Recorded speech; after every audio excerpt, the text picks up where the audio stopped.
politiquement, administrativement, dans cette épreuve terrible. L'Algérie et le Mali. Le département technique du BEA a détaché une équipe conséquente, 6 ingénieurs, qui travaillent à temps plein sur les boîtes noires dès leur prise de possession. Approvisionnement depuis Gossi pour permettre les ravitaillements en eau, en vivres et en carburant. Amis téléspectateurs, voilà, nous sommes au Quai d'Orsay.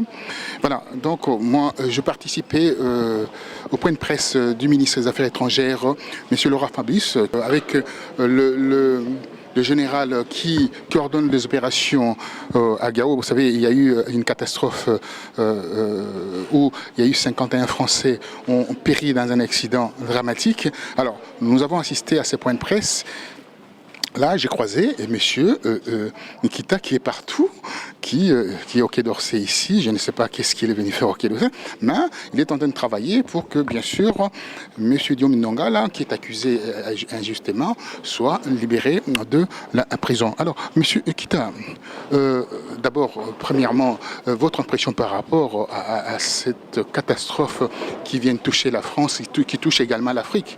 Oui, c'est très déplorable, hein, comme vous le savez. D'ailleurs, la démocratie chrétienne Haï a présenté ses condoléances au gouvernement français et aux familles de disparus. Donc c'est vraiment catastrophique.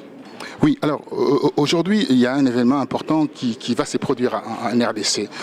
On arrive aujourd'hui à... la coupe est pleine. Hein, on attaque encore M. Diom Ndonga là, on veut l'accuser encore de pas mal de choses. Et pourriez nous expliquer qu'est-ce qui se passe en fait avec cette justice? Oui, monsieur Roger Bongos, je crois que vous savez depuis son incarcération arbitraire et sa condamnation de 10 ans de prison illégale, Diom Ndonga n'a pas baissé les bras. Depuis sa cellule, il continue chaque mois de publier les carnets des prisonniers politiques pour condamner, comme d'habitude, hein, cette mauvaise politique de gouvernance de ces gouvernements illégaux de M. Kabila. Et sa popularité aussi ne fait qu'augmenter, raison pour laquelle le pouvoir veut vraiment, comme nous ne cessons jamais de le dire, de le tuer à petit feu, raison pour laquelle d'ailleurs vous nous avez vu ici au Quai d'Orsay, c'est dans ce cadre-là pour dire à nos partenaires extérieurs de faire pression pour que M. Diom Ndonga soit libéré.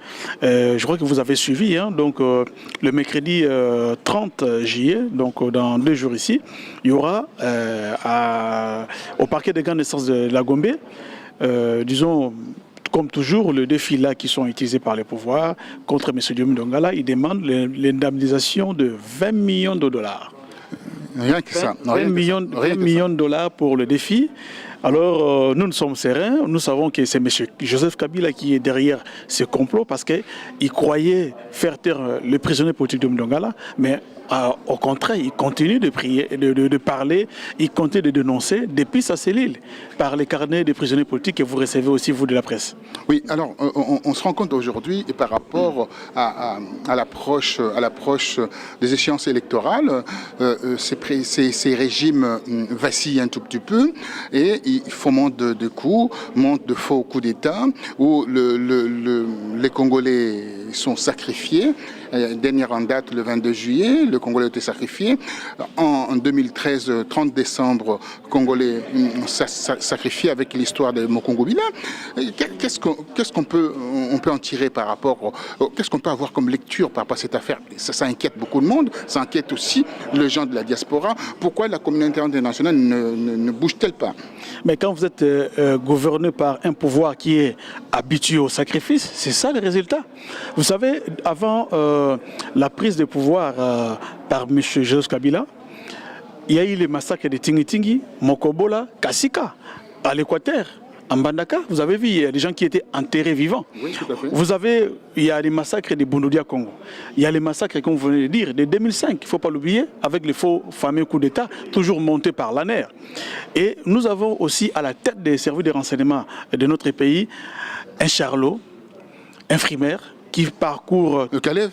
Monsieur, vous connaissez son nom, qui parcourt tous les hôtels, il paie de Kinshasa avec des filles, il utilise abusivement l'argent du contribuable congolais pour ses besoins personnels et M. Kabila il les laisse comme ça.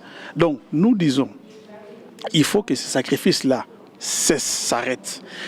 Que M. Diomi Ndongala soit libéré et qu'il soit libre de ses occupations, libre de tous ses mouvements et qu'il continue son combat en tant qu'opposant politique. Parce qu'aujourd'hui, depuis son incarcération, vous voyez que même au niveau du combat politique interne, ça a vraiment baissé.